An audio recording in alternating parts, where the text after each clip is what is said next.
everybody. Do you ever have those days when you're sitting there scratching your head when all of a sudden the politicians in the world promise to go to green, renewable nirvana, but have no way to get there? And we sit here and go, can you make a iPhone from a windmill? That is a question we're going to ask today. I guarantee you it's going to be a lot of fun. Buckle up, get your tray table on the side, and we're going to have some fun. My name is Stu Turley, President and CEO of the Sandstone Group, and I've got an unbelievable guest today.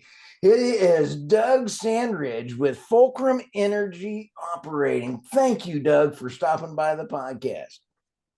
Great to be here. It's fantastic to help get this message about energy out, and you guys are the great conduit. Oh, well, thank you. I'll tell you, I'll pay you later. And a little inside baseball. You and I have just had a lot of fun chatting back around. You're an OU grad, and you're on your way. You're in Denver right now. You're coming back to OU to see your mom. But I went to that other horrible school, Oklahoma State University. And I just love our rivalry. I am so sad that you guys went to the SEC. So I'm a little sad too, but it is what it is. They didn't ask me my opinion. No, they didn't ask mine. But you know what? In the bright side of things, I went to school with Gundy, and when he was playing there, and he's a cool cat. And at least we won the last game we played. I'll just leave that alone. You guys won 9,000-1, and we won the last one, so that's okay. I thought we were talking energy here today. I didn't know I was going to get slapped down. This is going to be over in a moment. All right, let's go ahead and get started. You got worked up when you were sitting there as an oil executive. The great oil and gas of the United States can get us to energy independence, but we need nuclear, we need wind, we need solar, we need all of it to get the lowest kilowatt per hour to elevate everybody out of poverty. But why can't we all get along? I think we've heard that before. And what worked you up, Doug?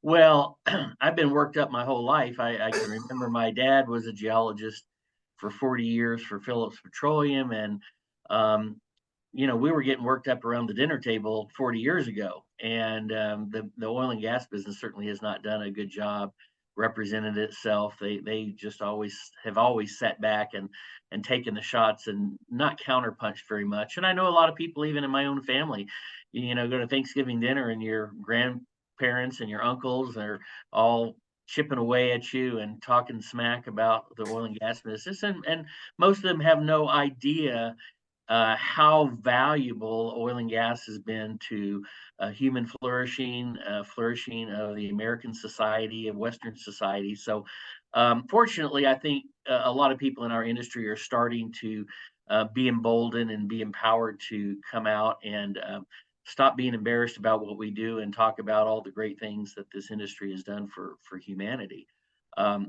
What got me really worked up more recently, as you and I discussed, was back in the 2020 election cycle, so 4 years ago.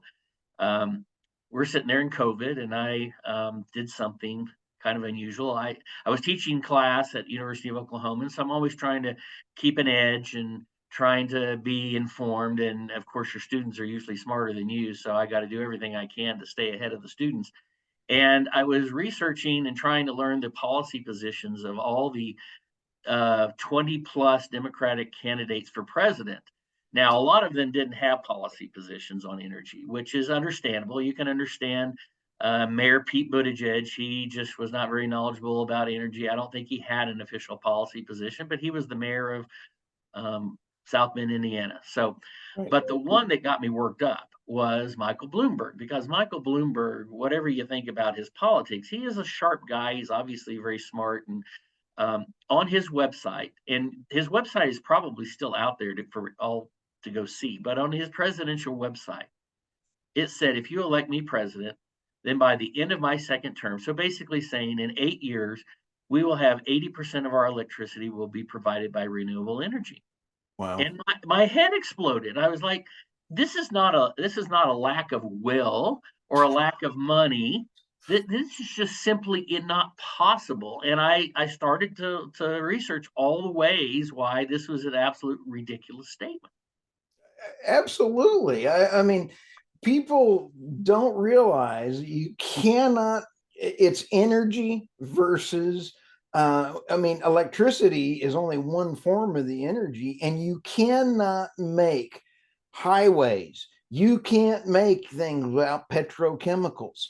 You can't make an iPhone. I love seeing all these people going, get rid of oil, no more oil, and then they glue themselves to the road with glue made from oil. Exactly. And where are you going to, how are you going to pave the United States without asphalt? I mean, what, 95% of our asphalt comes from production of oil and gas. And coal. I wrote 3 years ago, Doug, that the more we go renewable, the more fossil fuels we will use. And everybody was like, really? I'm like, here's the numbers. California is using more coal now than when they had the coal plants because they have to backfill. Anyway, long story. Well, it sounds like we're the 2023. We will set a new annual record for coal use worldwide, and I don't think there's anybody who disagrees that we will not set another a record for use of coal worldwide next year in 2024. So it's true. Now, I am a huge nuclear fan. I am, we have to have nuclear, we have to have natural gas. And Doug, the EIA, the political folks, legislation through regulatory action is what just drives me nuts. That's like something somebody from OSU would do. I don't know. Come on. But but when we sit back and kind of go, hey, we have the um, regulations there. Well, we got to have all these energies, and for me to say Bloomberg's statement was ridiculous doesn't make me anti-renewable. I mean, it doesn't. I think there's a perfectly appropriate place for renewable energy, and it's going to be a huge part of the so-called energy transition, the next 30 years. But solar and wind and batteries alone are not going to power society at an industrial scale. So we need more than just wind and solar. And like you said, I think nuclear is often overlooked, and we're Yep. hopefully on the cusp of a nuclear renaissance. I sure hope so. And I had the opportunity, Doug, to interview Miss America, Grace Stanky. and she is adorable. I mean, she was over in Dubai and it was midnight my time, and I got to interview her, and she was glowing. I swear, I thought she was nuclear, being a nuclear engineer. She was talking about the UAE, and they've got 25% of their power for the UAE is coming out of their brand new nuclear facility. That is a great baseline. We need that nuclear baseline. She's a superstar, and we need people like that to help guide this renaissance, because most young people who are going to be helping guide this aren't looking to people like you and me for advice on energy. Oh, So Grace Stanky is she's a rock star. she is. Now, tell me about what you've got for your nuclear project or your executives. You have over 100 executives sign this thing. Tell us about that. Well, let me back up and tell you a little bit about how I got there, because let's be clear. I'm an oil and gas person. I've been working in oil and gas for over 40 years. So I'm an oil and gas professional, and I've spent my entire life doing oil and gas. Little known fact, I was actually a nuclear engineering major in college in 1979 when 3 Mile Island accident occurred. And to be honest, I don't want to make myself out to be some sort of, smart nuclear engineering guy. I was a nuclear engineer because I didn't know what I wanted to do. A lot of my friends were in engineering. I actually just thought it would be cool to say I'm a nuclear engineer. So that was my major. I was taking all the basic classes. I never really learned anything about nuclear engineering. I was taking, Right. calculus and physics and stuff. And then the 3 Mile Island accident happened in Pennsylvania, and that was kind of the last straw that broke the camel's back in the nuclear industry in the U.S. for a long time. The nuclear industry had been in decline for quite a while prior Mhm. to that, but then shortly before that, that accident happened. The China syndrome came out with Jane Fonda, scaring all the public, and then when it really happened, then it just scared the bejesus out of everybody. And the reality is, it was a major accident, but no one was hurt. There was no major release of radiation. Nobody got a big dose of radiation. All the safety systems worked. They did work. Right. And in fact, I think the other unit at 3 Mile Island continued operating until 2 or 3 years ago. Right. So it was overblown, but it did throw a kink, a wrench into the works, and I ended up getting into oil and gas after that, and have no regrets about that. But I spent my whole life in oil and gas, and I have a family and a 60-hour-a-week job. I don't really have time to be advocating for nuclear energy, so I didn't really come back to nuclear energy until it's really started with that 2020 evaluation of the Democratic candidates for president. Because as I started looking at what they wanted to do, I started to conclude that really we are not going to make any serious movement on reducing carbon emissions without nuclear energy. That has to be part of the equation. I'm not saying it's the only part. I have friends in the nuclear industry who think we should be all nuclear all the time, no oil and gas, no renewables, just nuclear. That Right. is not how I feel, but I do think it's got to be part of it. And so I started to get involved in some nuclear advocacy work. And I think I'd mentioned to you previously, I traveled to Berlin on 2 different occasions in the last 3 years with the US delegation, trying to shame the Germans into keeping their last 6 nuclear power plants open. And we knew that it was unlikely that it would Right. work, but you had to go on record as saying this is really a bad idea to close down those plants. And I worked with several other pro nuclear groups around the country. But I was sort of an apprentice. I would listen, sit in, listen to groups, and participate to the extent that I could. But I'm an oil and gas guy. In some respects, I was kind of the token oil and gas guy in a lot of this nuclear advocacy, and I was always looking for a way that I could maybe become more involved. But not being a nuclear person and having my own job, I mean, it was sort of limited my options. And then last year, I was on a conference call with the group that ultimately saved Diablo Canyon. It was a stand up for No way. nuclear group, and we're on a conference call. And as usual, I usually am on mute, listening and learning and seeing the politics and the strategies of what's going on.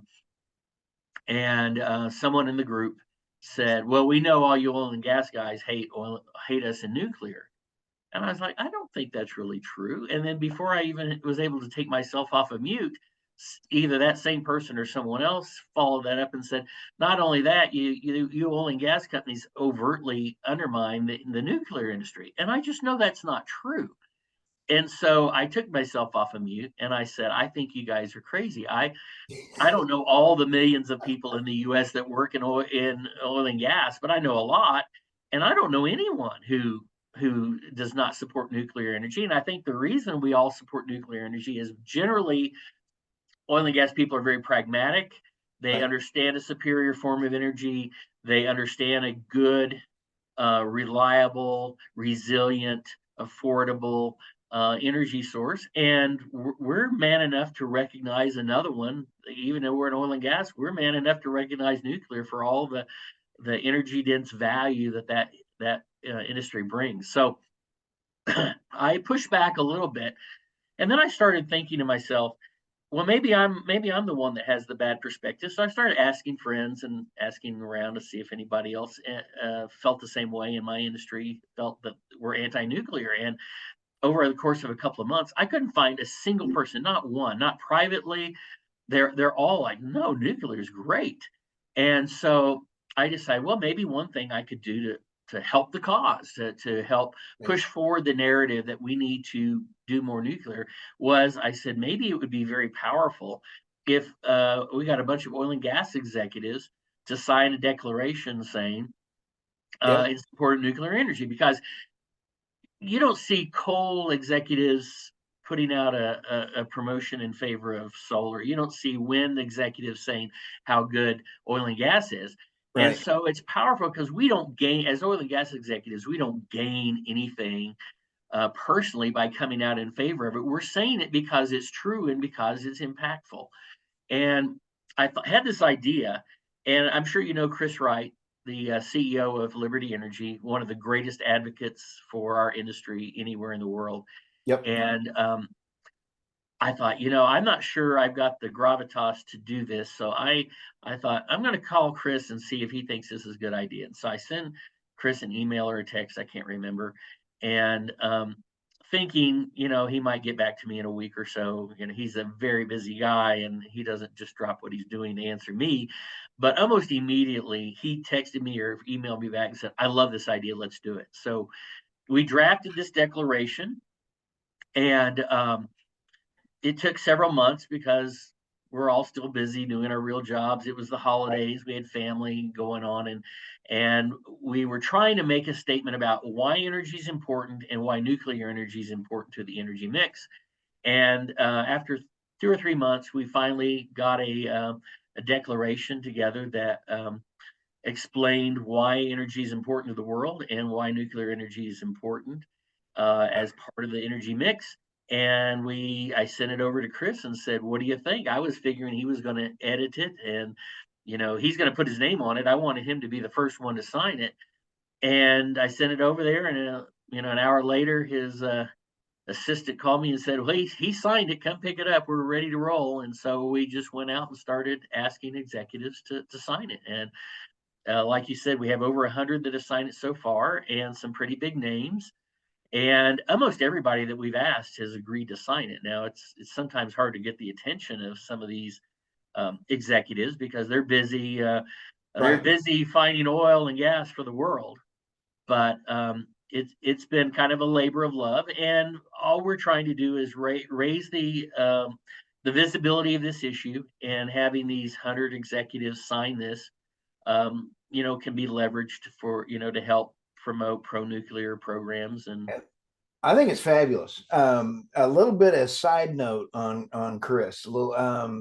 I met Chris years ago, and he really kicked off, and I attribute Alex Epstein and Chris Wright for how I've laid out this podcast. And I believe that we need to elevate humanity out of poverty through low cost energy. The presentation that Chris Wright gave, I'm like, I never looked at oil and gas that way. Here I have been working in the industry, and I'm like, this is the coolest articulation of low cost energy and humanity. Chris Wright is just a cool human. And I have interviewed him twice, and I love that man. But his articulation of everything going on, and when I saw him, I went and looked at your site. Boom, he's the first one right up there. I was like, this is cool. I'm in. So you've got a advocate with Chris Wright that is a humanitarian. And, yes. And not only is he a humanitarian, Doug, he's a little bit ESG. And the oil and gas folks have done a great job cleaning up their act over the last several decades. And when you see Chris Wright drinking his frack fluid with his staff lined up, that's commitment. Yeah, he is great. I can't say enough good about Chris. And what the thing that he's done for me more than just be the first signatory on this declaration is that I have run away and been a fraidy cat my entire life. When people try to belittle the oil and gas business or come at us. I have not been willing to be a stand-up guy and say, stop, you guys are crazy. But he has empowered us to now, he's given us the narrative and he's empowered us, made us feel like it's okay to stand up and defend the oil and gas business. It doesn't mean that we don't support the development of renewable energy. It doesn't mean that we don't see a great role for nuclear, but I now am willing to push back against people who try and disparage all the great things that oil and gas has provided for our society. Isn't this cool? You know what's funny? And as an oil guy, you sit back and take a look at how Exxon and Shell, and you take a look at, I love the way that it's changed. The European BP, you take a look at Total Energy, that's my Texas, Oklahoma accent on how to pronounce them. They went totally green and then they lost billions and they were sitting there kind of going, but the Exxon and Chevrons didn't go as far. But yet you look at Oxy, and Oxy's going to carbon capture to get that. They're doing great. So the market is allowing the oil and gas folks to help the other industries and work in this renewable. You nailed it on this, and I think that the leadership, and now that we're all able to defend our great oil and gas workers out there and what we do, I think it's phenomenal that we are finally there and defending what we're doing. Well, You're you think about it, the greatest private, some of the greatest private research in the United States is done by companies like Exxon and Chevron. right, And formerly Phillips Petroleum had one of the right. world class research departments, and though that's where these technologies are going to be advanced through companies like them. So we should, instead of ostracizing Exxon and Chevron, we should be bringing them in to help solve these problems. I agree, and I love your journey that you're on this, because you're articulating exactly what needs to happen to the next generation. We talked about Grace. What a great world leader asset. It's gonna be fun watching her career. I was teasing with her that she's going to be a great Secretary of Energy because she understands all forms of energy. And I think that how do we get the next generation interested? Because my business partner is a young millennial. He's one of the coolest men on the planet. And how do we get more Michael Tanners into the oil and gas space? I mean, you got any thoughts on that? Because your push to help articulate nuclear, oil and gas for nuclear is really, really cool. And a subset could be bringing in the next generation. Well, being in energy is a little more cool now than it was just 5 years ago. I mean, honestly. And my degree was in what at the time they called it petroleum land management. I'm sure you've heard of that degree. You bet. And the University of Oklahoma has rebranded that energy management, and so that you grow with the times, and that program now is not just dedicated to petroleum energy management, land management, but to all energies. And they teach about nuclear and renewables, and they've got Yep. professors about wind and so on and so forth. So we are making that transition, but it hasn't really been cool to be in energy of any kind. And what's happened though is a lot of people have come to the energy industry out of a concern about climate. And Right. it's interesting because a lot of the people that have come around in the last 5 years to become pro-nuclear have done so because of their climate concerns, not Right. because of their energy resilience or because of affordable energy, but because of climate. And so a lot of these groups that I work with that are, nuclear, you've got everyone's pro-nuclear, but some of them are pro-nuclear only because of climate. and some are pro-nuclear like me because they are interested in energy security, energy resiliency, affordable energy, that sort of thing. There can be a little clash because a lot of the climate hawks that are in these organizations immediately don't like the fact that I'm in one of these organizations because they view me as the enemy. But at least, but now I think it's funny because most of the people that I know that come into energy from climate through nuclear, over time, they invariably develop a much more robust respect for the oil and gas and coal industries.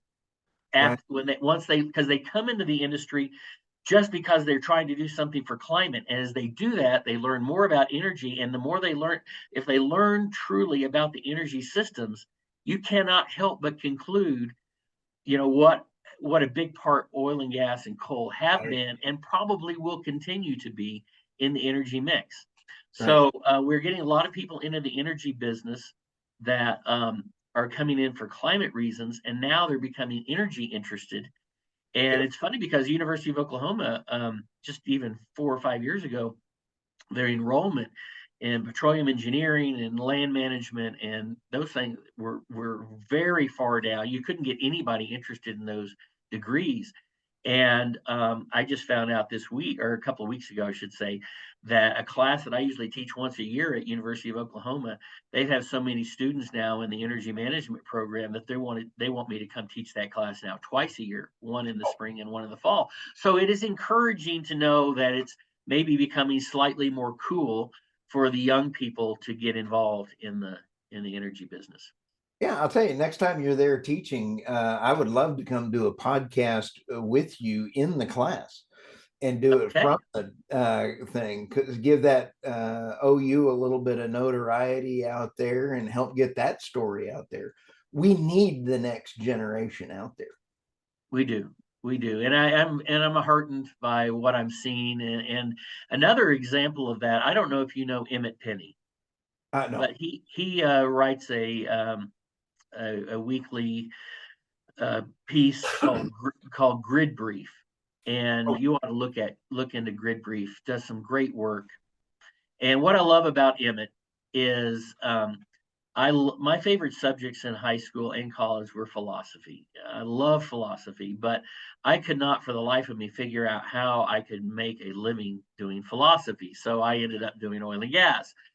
But Emmett went to school and got a degree in philosophy, and he was a described Marxist when he was in college. Wow. And but he got out of college and he had some student loan debt, and he's working 3 jobs, doing minimum wage, and he slowly became a non-Marxist anymore. I mean, the reality slapped him in the face. And then he went to work, I believe he went to work out for Michael Shellenberger, working on the pro-nuclear agenda, environmental progress. And he has slowly learned about the energy industry and has now become a really great resource. So you should check out his absolutely. I will. And I like him though, because he's the example of the guys who come in to the energy space as a Marxist, oil and gas hating, nuclear loving person, but as he learns more about nuclear, he learns more about energy systems. And when you learn more about energy systems, you see how difficult it is to completely upend an energy system, and how important. And then he understands how important oil and gas has been for human flourishing over the years. And he has come full cycle over. And so I love, he's a typical story of how once you get into this and learn about it, there's more than just the quick slogans of the environmentalists. There's a lot more to know about the energy transition. One of the things that I Schellenberg's cool cat. The one thing I do love is in one of your substacks that I read that was out there, Meredith Angwin, Shorting the Grid. Her book is phenomenal. And when we sit back and Doug, you and I talk about the importance of a base load, nuclear in Texas, 10% or something like that is base load nuclear. They have two reactors, four actual reactors, two locations, and then we have all the natural gas plants. Total Energy just bought all these natural gas plants because they're wanting to invest in natural gas that comes back into, all of a sudden they're coming back our way. But Meredith is a national treasure. And I did not understand really the interconnect between nuclear, oil and gas, coal, and renewables until you read that book, Shorting the Book. I highly recommend. I have enjoyed my two conversations with her, and she really articulates. Could you imagine, Doug, if you and I went back in 79 and became a grid balancing authority? You and I would not, we'd be in a mental institute by having to try to figure Well, that Meredith is a rock star, and I've become friends with her. And out. I sometimes actually send things for her to review before I publish them. So that last article that you read, I sent it to her ahead of time, and I said, I'm going to quote you in here, and please let me know if you've got any Right. comments about my. So I think she is a national treasure, and it's interesting because when she's such an unassuming person, and it's easy for you to be sort of lulled into believing she's not a real expert on this matter because she's Yes. so nice and so but when I first heard about her, I was reading everything I could about energy, and there's not many books out there about the grid, so I Right. wanted to read that book, and it was unbelievable. And so now I've ended up reading that book 3 times. It's like a textbook. I have about 100 different pages marked in it, and I go back to it all the time. And so now, first, when I first saw it, I said, oh, there's a nice little old lady who's written this book, and blah blah blah. And now she is the gold standard, and she literally, that book is so important to the industry, our entire national industry, because she has brought together all these different pieces in a way that most Yes. people have never thought about it. And I know people in the utility industry who read her. I know people in the oil and gas and people in the electricity industry. Everybody needs to read that book. It's all about the grid, stupid. I'm serious. And I did not know that it was that complicated. It's one of the world's biggest machines that has ever been built. Yeah. And when you take, the balancing authority, when you take a coal plant, you take a natural gas plant, and you add 20% for your base load in case you need to bring another plant down or anything else. That's a pretty easy formula. Yeah, and so okay.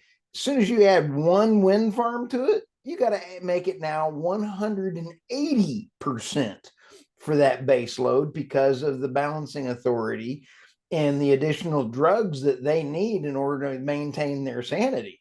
So, these poor You're guys. saying that they have to make the reserve margin 180%. No, they should be making it. They are not doing that. That's the problem in Texas, is they don't have any reserve margin. I mean, But literally. physics matter, and Meredith points that out. So everybody says, oh, I've got a wind turbine that does 1 gigawatt. No, you need 180 of those in order to make. Anyway, I don't think any of these people who are promulgating these new rules should be allowed to promulgate any new rules unless they can say they have read Meredith's book. I mean, literally, that should be a prerequisite. and pass a test. I She's great, and I do a lot of reading by audiobook because I travel a lot, and so Right. at least half the books, more than half the books I read, I do by audio while I'm either traveling or in the shower. And I was always disappointed that Meredith, it was a small publication, Right. and so it was not originally on audiobook. And then another friend of mine from Yeah. the nuclear business, Eric Meyer, is also friends with Meredith, and he agreed. I think he's a trained opera singer, so he's got a great voice. Wow. And he contacted Meredith and said, "I'll read that book and put it on audio for you. It's so important." And so recently he has read the book and they put it out on audio. So now I listen to the book again I will go buy it today. with Eric Meyer as the narrator. How cool is that? Yeah, it's pretty cool. I'm just the more we can get people excited to elevate and pull the Chris Wright. I'm sorry, we keep going back to these great industry thought leaders that are out there, and we've got to share the word because the great oil and gas folks. I went out to the International Oil and Gas Show out in Midland. That was so cool. I got to stand out there with my cowboy hat, and I'm visiting with on my live podcast. I've got everybody lined up out here, and I'm visiting with the Secretary General for the African OPEC. So it's the African Oil Producers Organization, the OPEC of Africa. And we're talking about energy security for Africa from the largest oil field in the world is in the Permian Basin. And how cool is that? We've got to be able to have a global discussion. It's not just the US. It's true, and it's funny. One of the guys, when I went to Germany in November of 2021, they were getting ready to shut down 3 of their final 6 nuclear power plants. And one of the guys that I met there was a young kid. I don't even know how he afforded to come to Germany, but somebody had helped him get there from Nigeria. No, from oh, I can't even remember a country in East Africa. It might have been Ethiopia. No, it was Southeast Africa. Okay. And but I met this guy. He was really, really nice, and he was a young kid just trying to stir up interest in the nuclear business industry in Africa. And I met him, and just the other day, he called me and said, "Hey, I want you to come on my podcast from Cool. Zambia or wherever he is right now." And so you're right, it's a worldwide issue, and I do have a lot of sympathy for the African continent and what's going on there, Yes. because they are very energy poor, they're very electricity poor, Right. and the colonialism that is going on today, um, the continued patronization of those countries, especially by the European countries who say, we're not going to loan you money for an oil and gas exploration. We're not going to loan you money for a coal mine.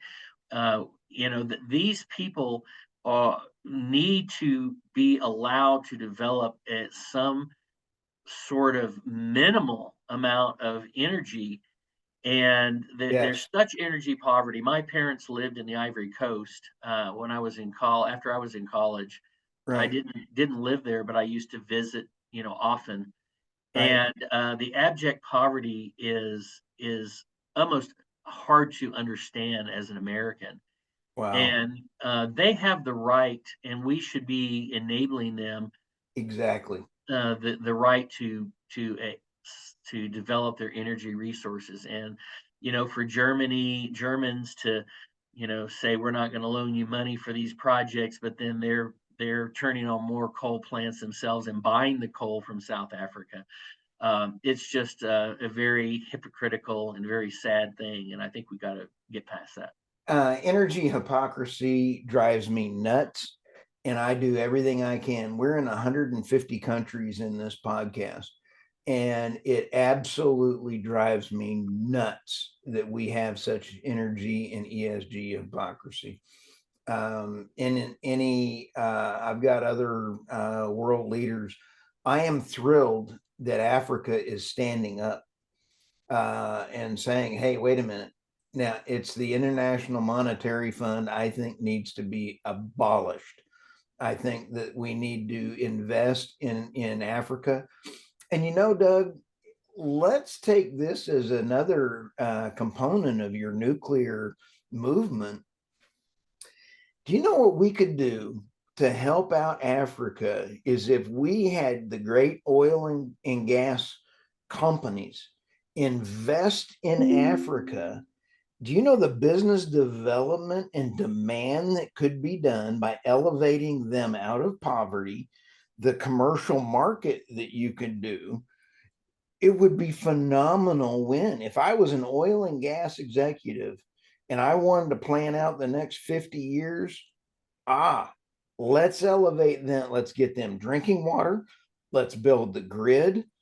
And then when you take a look at the EIA in 2022, the only reason the US reduced our our carbon output was because of natural gas. And natural gas. Now, China increased theirs 220% because the over 400 coal plants that they're putting in. And then we have China.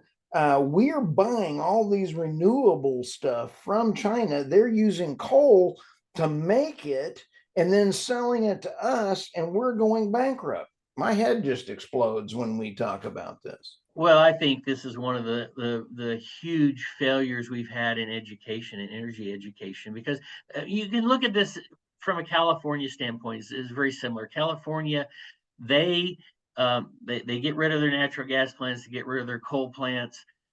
They've not stopped driving their cars. I was in LA last week. They're still driving their cars. They're still running their air conditioners.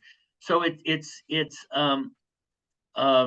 virtue signaling. And so what they do is they're saying that they get rid of the refineries, they get rid of their coal plants, and yet they still are using the electricity. They're buying, crude oil from countries in South America that are producing it out of the rainforest, blah, blah, blah. And the same thing is happening with China. We're not reducing our carbon emissions when we ship we're shifting our carbon emissions. We're not reducing them. We're virtue signaling by saying we're not going to do it here, and then we send it to China, and so we basically re-import those carbon emissions when we re-import the cars, the solar panels, the wind turbines, all the thousands of products we buy. We are not getting rid of carbon emissions. We are shifting them to China, so it makes us feel good, and then we're re-importing them sneakily. All right, are you ready for this one? Okay. You're going to hear it here second. Newsom, our beloved governor in our third world country of California. I love California. I just am sorry that it's going the way it is, but they're shutting down all of their refineries in California. What happens when President Xi from China piles in and he cleans up, and Newsom stands up there and with hypocrisy and doesn't even miss a beat? Oh, we cleaned up the homeless because President Xi was coming in. So what's your point? So then guess what China has just done? China has increased their refining capacity 1 million barrels per day, and agreements are being drawn up for California to buy China oil and refined products because we could have made it here. Do you know what that's doing to the environment? They're not practicing good ESG. You're going to hear it here first, and I guarantee you it is not public yet. I'm trying to get those documents, and they are there. And it is something that Shellenberger, I guarantee you, he will pop this thing out, and you're going to hear that those agreements are going to be made public fairly soon.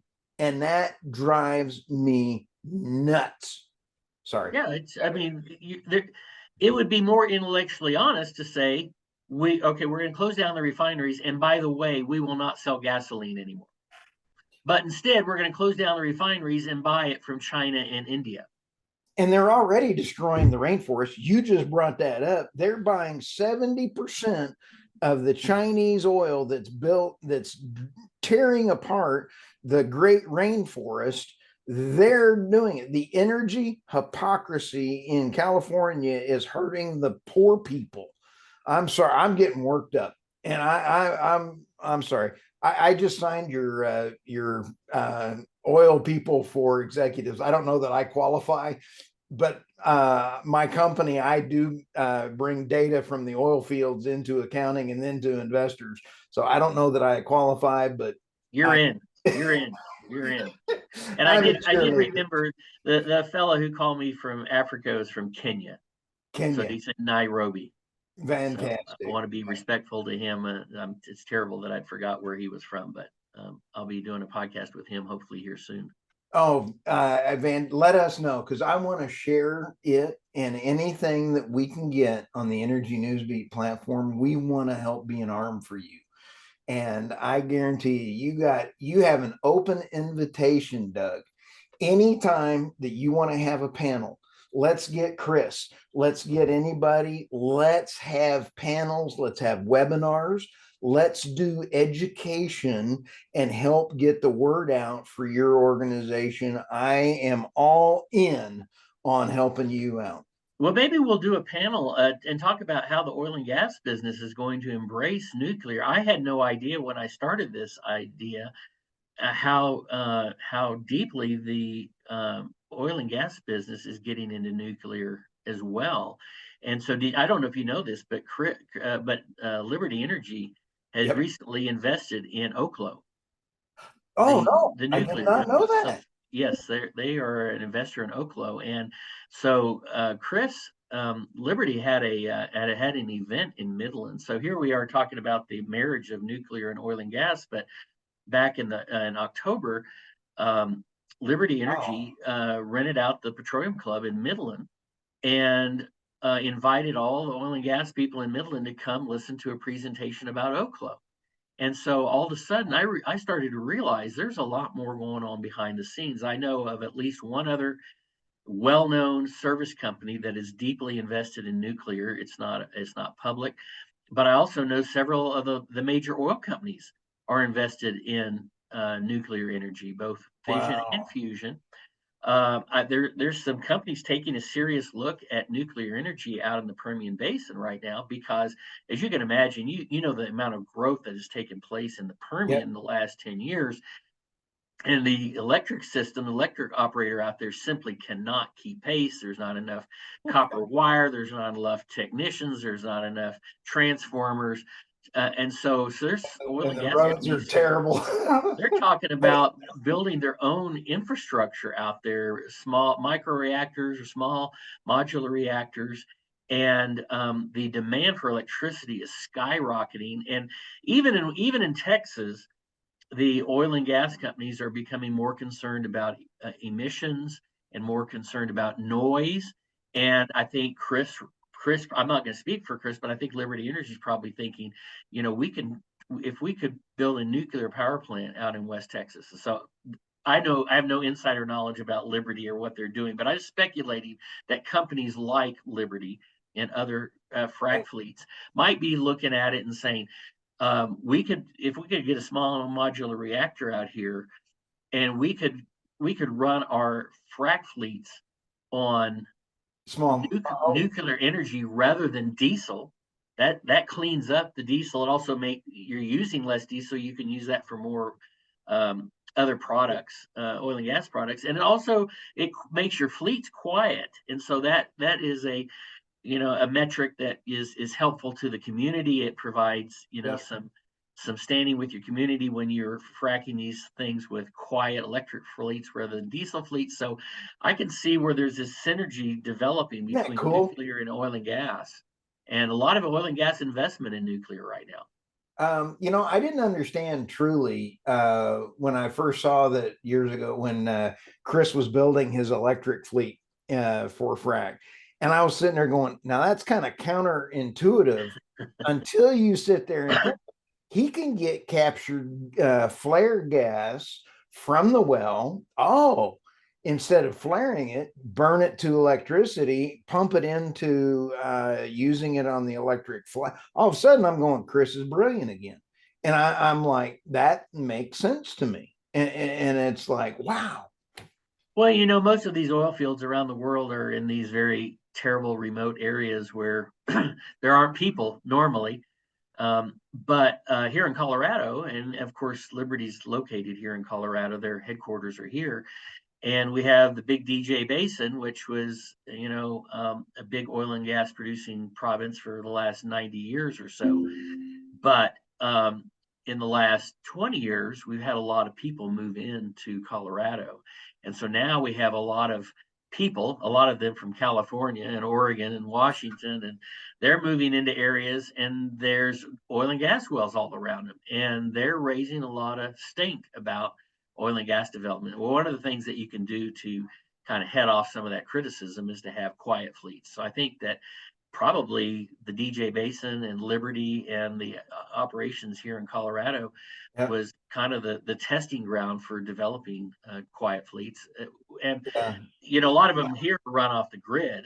But if you were in West Texas and you can't, I have a friend that works for a refinery out in West Texas. They said if we wanted to request new service out here in the Permian Basin, it would take about 4 to 5 years before we could get new service, Oh yeah. installed. And so I think that's why these oil and gas companies might be looking at possibly using micro reactors Oh as an yeah. alternative. So In fact, my company was critical in getting the first permits done for PDC, because when they put the new Senate bill, I think it was 218, on the regulatory issues in Colorado, they're a nightmare.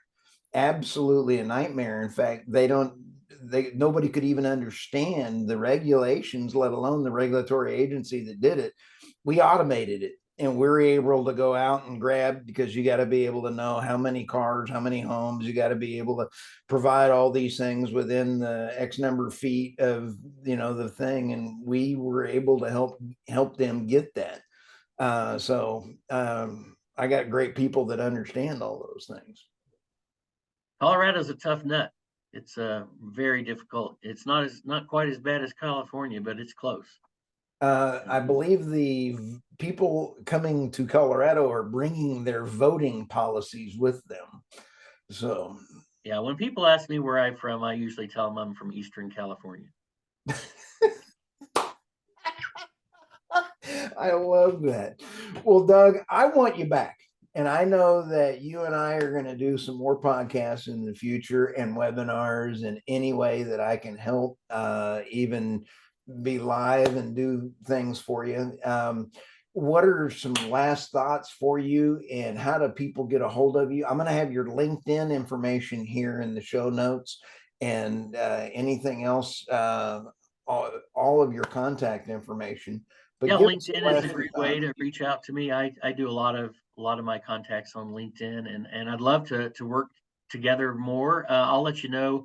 I'm teaching that next class at OU in February, and I'll get with the program director and we'll see about getting a live podcast going. And I'd love to do a panel. Let's get later in the spring. Let's get Chris Wright and some others on a panel and talk about Absolutely. the synergy of oil and gas and nuclear. That would be a great panel. I know you do stuff with Irina. I'd like to give a shout out to Irina. She's a great friend, Irina Slav, Isn't and she fun? I love her. I love reading her stuff about more than anyone else, just because she's so witty, and so tongue in cheek. I went and visited her last year in the No fall. way. I was well. I went to Berlin in April they were closing down the last 3 nuclear power plants on April the 15th. So I went with a bunch of people there to again rally Yeah. and show our disdain for shutting down. I mean, because those German power plants are phenomenal. I mean, they are, as Emmett Penny would say, industrial cathedrals of clean energy. I mean, they are very safe, Wow. immaculately operated by the Germans. And I went over and I asked my wife if she wanted to go with me, and she's like, "No, I'd rather stay here." So I took my mom, and my mom loves to travel. And so since we're over there, I said, "Hey, Mom, you know what I'd really like to do is I'd like to go meet Irina in person." And I said, "Mom, have you ever been to Bulgaria?" And she said, "No, I'll go to Bulgaria with you." So we flew to Sofia. Um, after being in Berlin, and drove over to see Irina. And she is such a delight. She brought her daughter to lunch, Cat. and she's I don't know, about 10 years old and has the intellect of a 30-year-old. I mean, Oh, she spoke English immaculately. We had a great adult conversation. And the amazing thing is, Irina went to Cambridge. I I did believe she went not to know that. Cambridge. I And talk to her every month for the last 2 years, and I love our discussions and our monthly podcast series. it was amazing though. She said, I have never met an American before.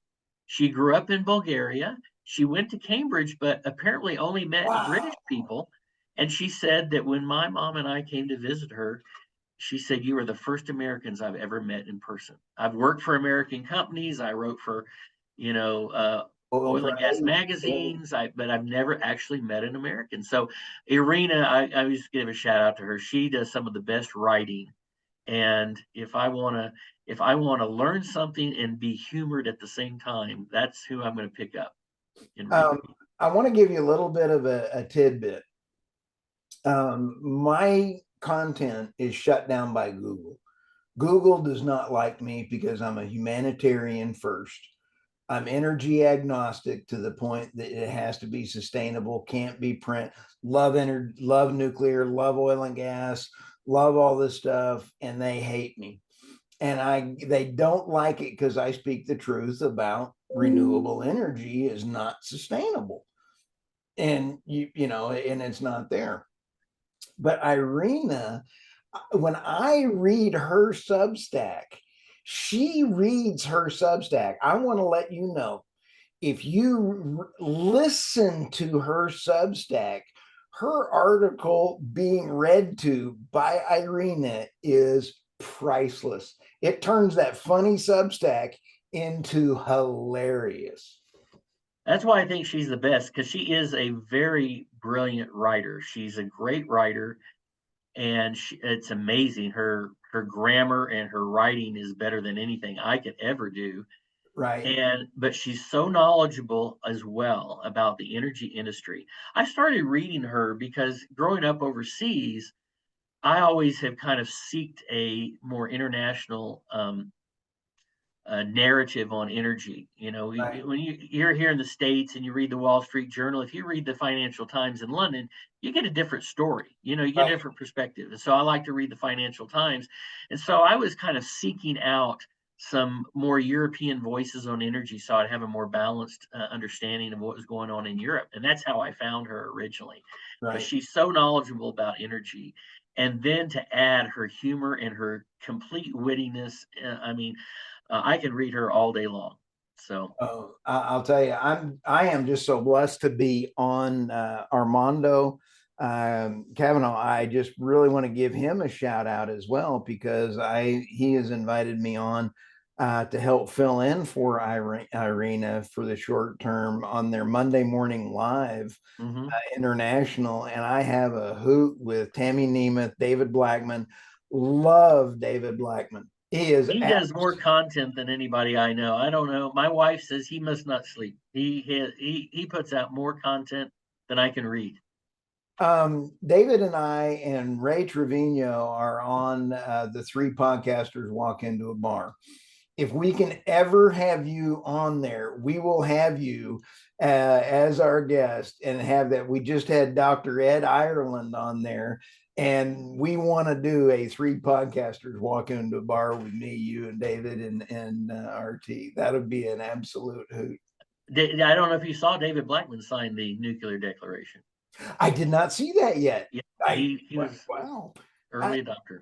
I would love to do a Vulcan mind melt on David Blackman. I would just go up and get all of his technical knowledge and everything else, leave his personal stuff behind. Don't want any of that. But I would love all of his, he is such a great asset as well. He's one of the great thought leaders out there. He definitely is. Yeah, he's up there with Chris. Well, I can't wait to meet you in person, just like Irina. Maybe we'll have some serious fun and visit with you again. So Well, thank I'm you. going to be in Tulsa this weekend. Maybe I should drive over to Tin Killer and find you. Or I go up there. So we'll have some fun. Thank you so much, Doug, for It was stopping great. It was a lot of fun. And I know when I listen to your podcast, you guys have more fun on your podcast than anybody I know. So it's good to talk about a serious subject, but not take yourself too seriously. Humor is, this is a key for you. Humor gets around the algorithms for being shut down. Okay, good. Figured it out. Let's do it again. Sounds great. Thanks. Thanks, man. Bye.